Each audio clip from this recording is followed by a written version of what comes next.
Welcome again. I hope everybody's safe and well. We are still locked down in coronavirus down here in the Mornington Peninsula, so hope everything's going alright for you.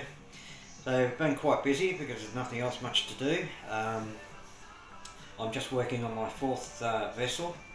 It's the bunker boat, which is a Philippine boat. It travels between Cataclan and Boracay, where I've had the pleasure of living for a few years in the island of Boracay, or Boracay as the Americans call it. Beautiful place, and these sort of vessels really appeal to me. I had a little boat myself that I had built over there, and I used to just love putting around the island and it was the similar style, but a lot smaller. I could only take 3 or 4 people. These take up to around about 30 people. What it looks like is this at the moment. It's the one that I'm actually copying is this one here, and that's the actual bunker boat that travels between Boracay and Cataclan, as I said. So we're doing a copy of that. What I've got here at the moment is the hull, and I'm thinking a little bit ahead. I've already got the battery organised. The bow section here, the electronics will go here, and of course the rudder and the prop up through here. So I'll have a rudder connection, server here, and then I'll try and extend all the cables, and I want to try and put the electronic gear up to the front to keep the weight even, so it's even keel. So that's what she looks like at the moment. Quite unusual, and even if you see in the photo here, it probably doesn't illustrate the front too well. I'm trying to get a good shot of it, but both ends below deck are both pointy, hence is why you see the bow and the stern are very, very similar. They are different, but very, very slight. And then up at the stern, it's pointy again, but they've widened the area here, so that what they generally do is throw the anchor out from the stern and not from the bow. They tie in as you come in, and before they stop, they throw the anchor out, which slows the vessel down into them, and that's generally on rough weather. So as you can see, it's totally round, so there's a little bit more walking area there for the crew. They have 1 or 2 crew on. So what we've done so far, excuse me by bumping that around. As I said, I've done the hull, that's all ready to go. I've done the cabin, and this is the one that I showed on the other vlog. Okay, I just put these window pillars in this morning. That's what it looks like inside, just bench seats, nothing fancy. You can see down there the steering. I've got a little bench there just to put in. I like to put in just a few little additives just to make it look a little bit more natural. So that pops on like that, and what I've done this time is once the battery is all connected, I'll have a switch probably up on the bow, and I can actually lock this down. It's got a bolt and just a nut, and I just tighten that down so there's no movement there, and I get a complete seal around the hull. The next section again, which I've done this morning, completed, apart from the painting, is the top. So that's the top, sitting it like that, and that's what she looks like at the moment. I haven't bolted that down, so that's why you see a slight gap, but that's the idea. And what I've done, I like to do something a little bit different in the models. What I've got is a door here. I've got a pelmet, and I'll have a sliding door. This door will actually slide open and close. So every other thing I've had fixtures. So this one I want to make a little bit different again. It's a lot of time, but I've worked it all out. I've got it to open and close. I'll put the pelmet in there. and also along the windows here. And of course you don't have glass, you have just plastic. So what they've got in the boat here, they're open all the time because of course the weather over there is always nice and warm. But when it gets too rough, what they have here is rolls of canvas or clear plastic. So when it does get rough, the crew member just drops that down and it saves you getting too wet, because it can get quite wet when you're crossing it from Cataclan to Boracay.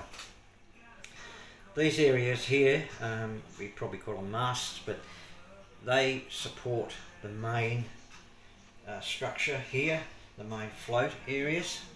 I'm not quite sure the correct terminology of them, but that keeps the vessel nice and stable.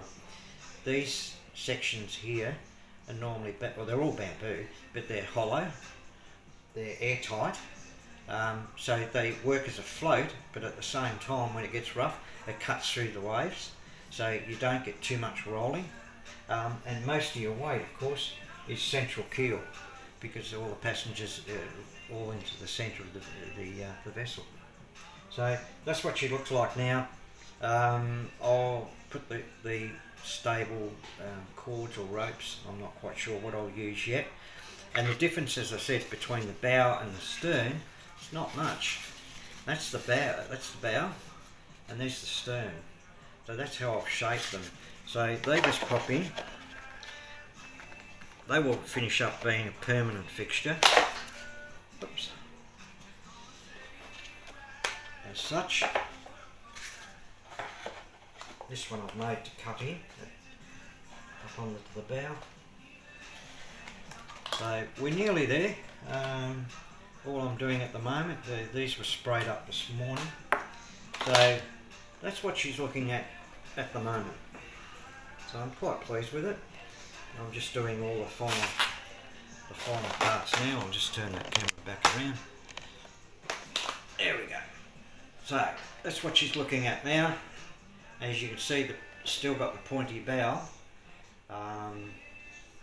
but it's just a curved bull nose onto the front section. I've got to put planks and everything else along there, same as along the top. You can see the cutouts along the top. That's for really rough weather, so that the water doesn't stay up on the roof, plus all the rain, because they do have good monsoons over there. So they try and protect their vessels as much as they can.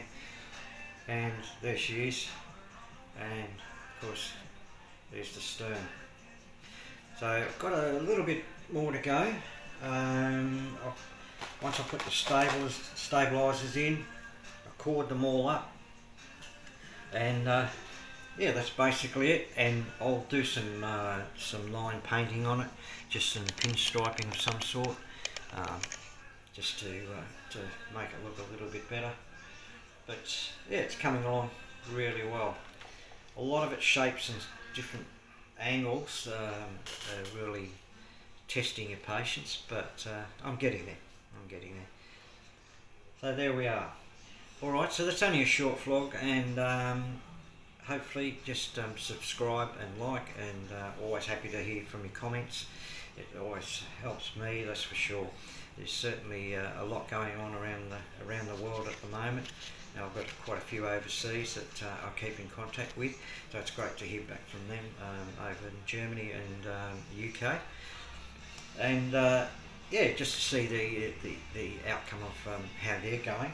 And since then, I picked up the FlySky. So I've now got the FlySky. I've got, well, I will have the whole, this is 6 channel.